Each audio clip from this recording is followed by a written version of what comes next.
Ella imploró ayuda, y él arriesgó todo. ¿Hasta dónde llegarías para proteger a quien te pide socorro con la mirada cubierta de polvo y miedo?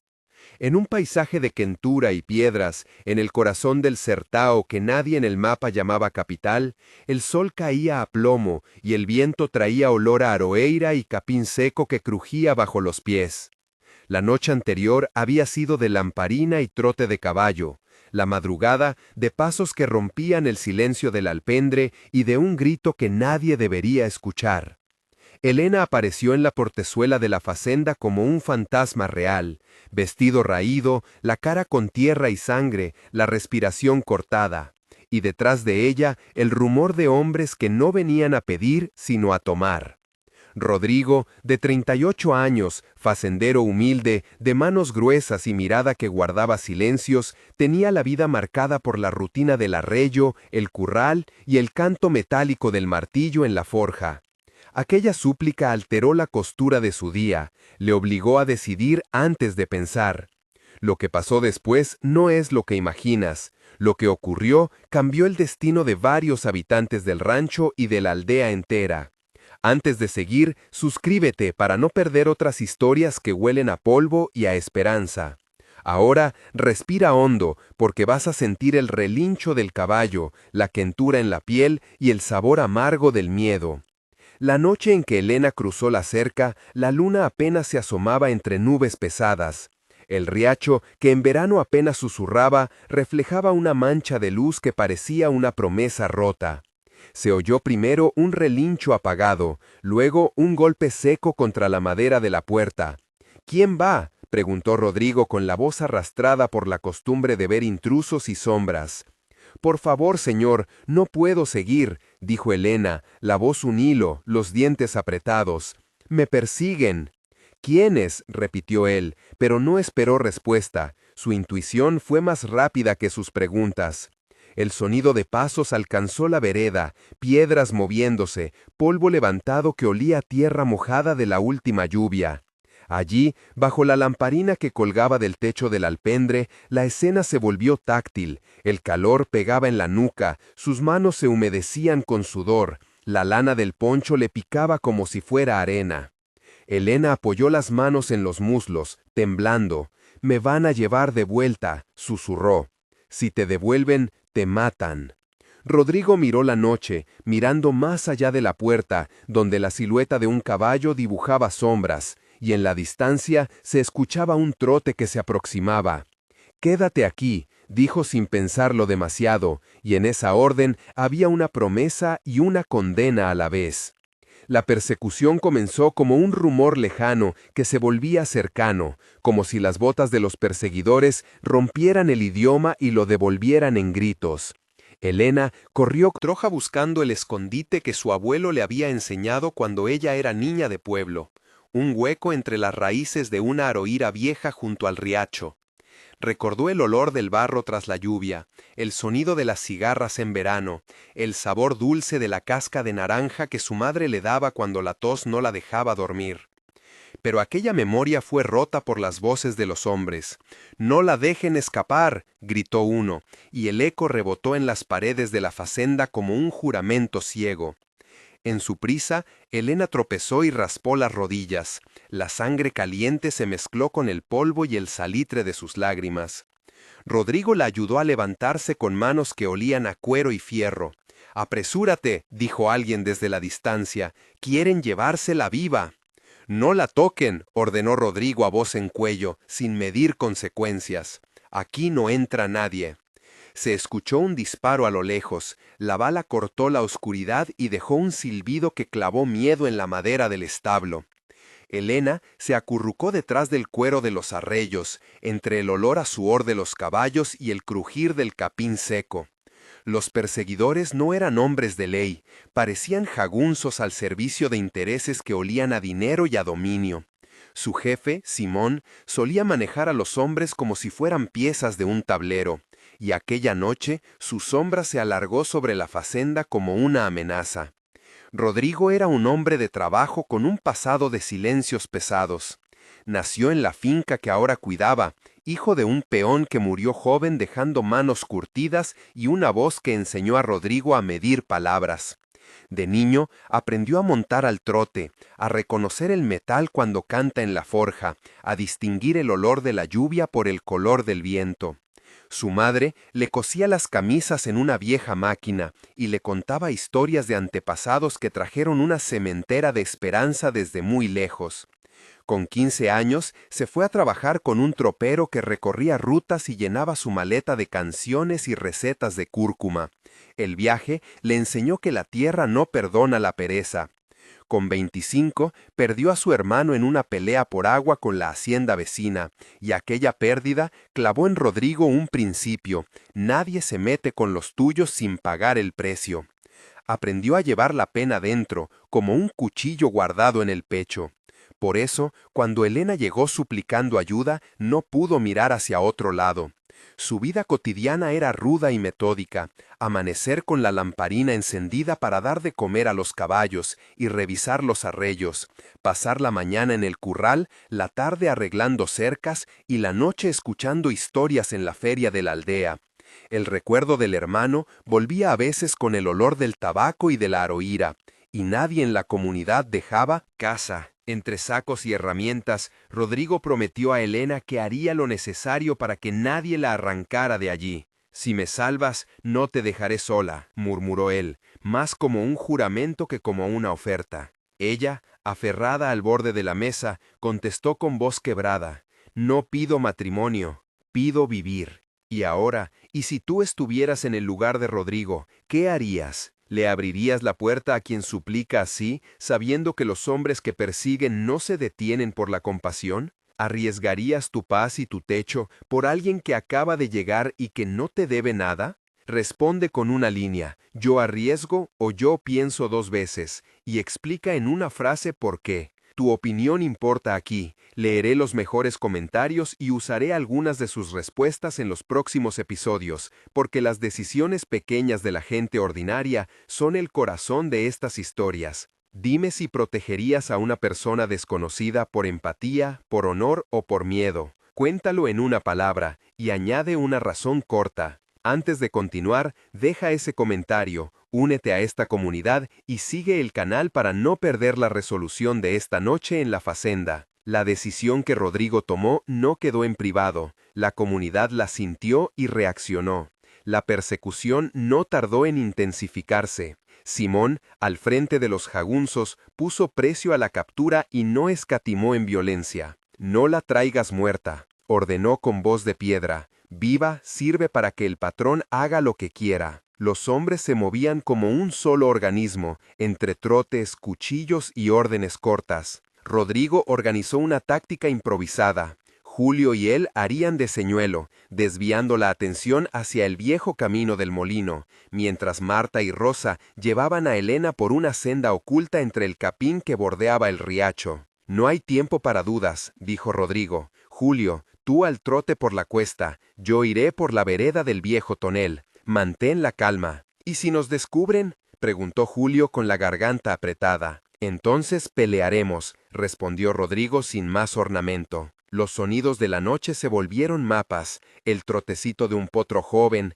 el crujido de un portón mal cerrado, el paso de los jagunzos que se acercaban como si la tierra misma los llamara. Hubo un momento de miedo íntimo cuando una cuerda crujió cerca del riacho y una linterna pasó como estrella baja sobre la hierba. Elena apretó la mano de Marta hasta dejar marcas. Marta le devolvió un apretón que decía: «Respira, que no estás sola». El plan dependía de silencios, de la paciencia de Simón y de la ceguera del poder económico que no suele bajar la guardia. Las peleas tuvieron palabras afiladas y decisiones rápidas. «¡Quietos!», gritó un jagunzo cuando creyó ver siluetas. «Al suelo», ordenó Rodrigo, poniéndose en medio con la herramienta del herrero en la mano, dispuesta a usarla como si fuera espada. «No busco problemas», dijo a los hombres. «Aquí se respeta la casa que me vio nacer». Simón se acercó con botas que pisaban la tierra como una sentencia. «La casa de ustedes no vale contra una orden del patrón», replicó, y su sonrisa fue como metal frío. «Eso se verá», contestó Rodrigo. La tensión creció hasta que, en un gesto que nadie esperaba, Rodrigo encendió la lamparina del alpendre y la arrojó hacia el montón de juncos secos con intención de crear un humo que confundiera la visión de los hombres. El fuego lamió la noche y el olor a quemado se mezcló con el del cuero húmedo. Algunos jagunzos retrocedieron, otros cubrieron sus rostros, pero Simón no dudó en ordenar un ataque frontal. En la refriega, un disparo alcanzó el hombro de Rodrigo. La sangre, caliente y salada, le jaló el cuerpo hacia el suelo como si la propia tierra quisiera retenerlo. Elena gritó con todo lo que le quedaba de voz y corrió hacia él, ignorando el peligro. «No te acerques», le dijo Marta, pero Elena lo hizo igual, y ahí, entre humo y relincho, tomó la mano de Rodrigo y la apretó como si fuera una promesa tangible. Ese instante fue uno de los clímax que se repitió en la memoria de la aldea. La imagen de la lamparina ardiendo, la cara de Rodrigo llena de polvo y sangre, Elena cubriéndole el hombro con una manta prestada. Fueron minutos que parecieron horas. El humo se pegaba al paladar y los ojos ardían. Las decisiones tomaron la forma de acciones físicas. Andrés, el guardia, llegó con una orden de la delegación que exigía calma y sometimiento, pero fue la palabra del padre Tomás la que consiguió que algunos hombres bajaran las armas. «Esto no traerá justicia», dijo el sacerdote, «solo más sangre». Sin embargo, don Anselmo no se quedó atrás. Envió a 2 hombres de confianza a insistir en la entrega de Elena. Fue entonces cuando la comunidad mostró músculo. Beatriz cerró su puesto en la feria y corrió a alertar a los vecinos. Rosa y Marta convocaron a los hombres a formar una cadena humana, y varios peones y vecinos, encabezados por Julio, bloquearon la vereda con carros y troncos. «Nadie pasa», declaró Marta. Simón miró la escena y por primera vez en la noche dudó. La presión social se convirtió en un arma que nadie esperaba. Voces reunidas que defendían una vida. El cerco del poder comenzó a resquebrajarse. En el enfrentamiento central, la fazenda sufrió pérdidas materiales que dolerían antes y después del incendio que habían provocado sin querer al atizar fuego y humo. Un galpón quedó hecho cenizas, una cerca se quemó y el potro viejo que Rodrigo cuidaba con cariño fue achicharrado en la refriega. Ese sacrificio fue el golpe simbólico que mostró lo que la comunidad estaba dispuesta a perder para salvar una vida humana. «El potro era de mi padre», dijo Rodrigo con la voz rota, mientras miraba las cenizas, «y sin embargo, lo que importa hoy no es el potro, es la gente». Fue una elección que no todos comprendieron, pero que marcó el carácter del hombre. El sacrificio físico tenía un significado ancestral. A veces, dejar ir algo que se ama es la única forma de rescatar lo que debe permanecer. En el humo, todavía caliente, se escucharon cantos, plegarias, y la palabra esperanza pasó de boca en boca como un remedio. Simón se retiró esa noche con el rostro cubierto por la derrota y con la sensación de que aquello, más que un conflicto puntual, podía encender otras brasas en la región. Don Anselmo, herido en su orgullo, juró venganza. Pero la gente que había defendido a Elena ya no estaba dispuesta a permitir que el poder resolviera las cosas a su modo. Las consecuencias inmediatas fueron dolorosas. Rodrigo sangraba, Elena no podía dejar de temblar, la casa olía a humo y a tristeza. Se improvisaron curas en la cocina, Rosa limpió las heridas con alcohol y agua hervida, Marta aplicó pomadas y vendajes, Padre Tomás rezó por las almas y por los cuerpos, Julio trajo agua fresca del riacho, y Beatriz coordinó la llegada de medicinas desde la feria. Andrés, a pesar de su reticencia inicial, cumplió con su parte y dejó un guardia para vigilar la fazenda mientras la delegación procesaba la denuncia. Se abrió una investigación policial con protocolos claros, denuncia formal presentada, toma de declaraciones, identificación de los agresores y la instrucción de medidas cautelares. El proceso tardó, como casi siempre en zonas alejadas, pero hubo registros. actas, fotos, hojas de testimonios que llegaron hasta la ciudad. En esos documentos se relativizó el poder de don Anselmo, y aunque la justicia tardara, la exposición pública de sus prácticas comenzó a mellar su autoridad. Todo ese proceso tuvo términos técnicos que la gente de la Facenda no suele usar, pero que son importantes: plazos de diligencia, custodia de pruebas, formalización de la denuncia y espera para la audiencia preliminar. Esos pasos, aunque lentos, dieron un marco de legalidad que complementó la fuerza social que ya había sido puesta en movimiento. Uno de los momentos de máxima tensión fue la llegada de agentes de la ciudad que, con cara de no entender la sutileza del rancho, vinieron a preguntar y a medir la verdad. ¿Cómo se prueba algo así?, preguntó un inspector con mirada dura. Con testimonios y pruebas, respondió Andrés, mostrando las declaraciones de Marta, Rosa y Beatriz. El proceso legal llevó su tiempo. Se reunieron pruebas, se tomaron fotos del lugar, se señaló el punto donde habían disparado y se identificaron elementos como la cuerda usada para atar y la marca de las botas dejadas en la tierra. El procedimiento se describió con palabras sencillas para que la comunidad entendiera. Primero la denuncia, luego la investigación, la identificación de los agresores y finalmente la solicitud de medidas cautelares para proteger a Elena hasta la audiencia. Esa parte técnica permitió que la historia saliera de lo personal y entrara en el plano de la ley, dando una posibilidad de justicia formal que a menudo no se confía a la buena voluntad de los poderosos. Con el paso de los días, la Facenda se convirtió en centro de atención. Vecinos que antes miraban con recelo, ahora trajeron mantas, alimentos y apoyo. Entre los nombres que se repetirían en las conversaciones de la plaza estuvieron Marta, que curó y organizó; Julio, que arriesgó su vida para montar una barrera; Rosa, que calmó a Elena como quien calma a una hija propia; Padre Tomás, que habló con la comunidad y con la delegacia; Beatriz, que tejió redes entre comerciantes para llevar suministro; Andrés, que cumplió aunque con reservas; y Simón, que salió derrotado pero planeando su venganza. Cada uno hizo algo concreto y fue nombrado en la memoria colectiva con orgullo o reproche. Las conversaciones en la feria se llenaron de relatos que repetían la misma idea: nadie vuelve a quien hace crueldad sin que la comunidad lo cuestione. La movilización fue el tercer clímax, una escena donde la unión popular se mostró más poderosa que la autoridad comprada. Las noches siguientes tuvieron silencio relativo, pero también costuras lentas de reparación. Rodrigo fue operado en la ciudad para extraer fragmentos de bala. La herida dejó una cicatriz ancha que le atravesó el hombro y que en el futuro sería señalada con respeto por quienes conocían la historia. Elena, apoyada por Rosa y Marta, comenzó a asistir a la capilla y a aprender oficios que le permitirían vivir sin depender de un patrón.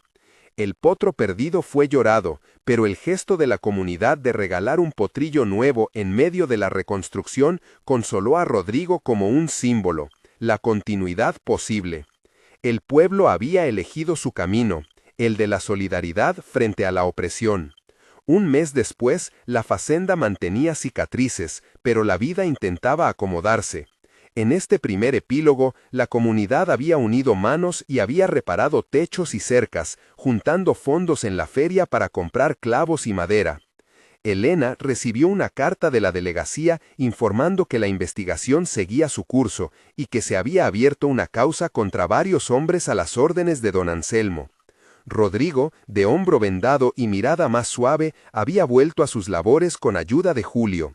Marta organizó una cena comunitaria bajo la aroeira antigua, donde se sirvió arroz con carne y se contaron historias en voz alta para curar el miedo.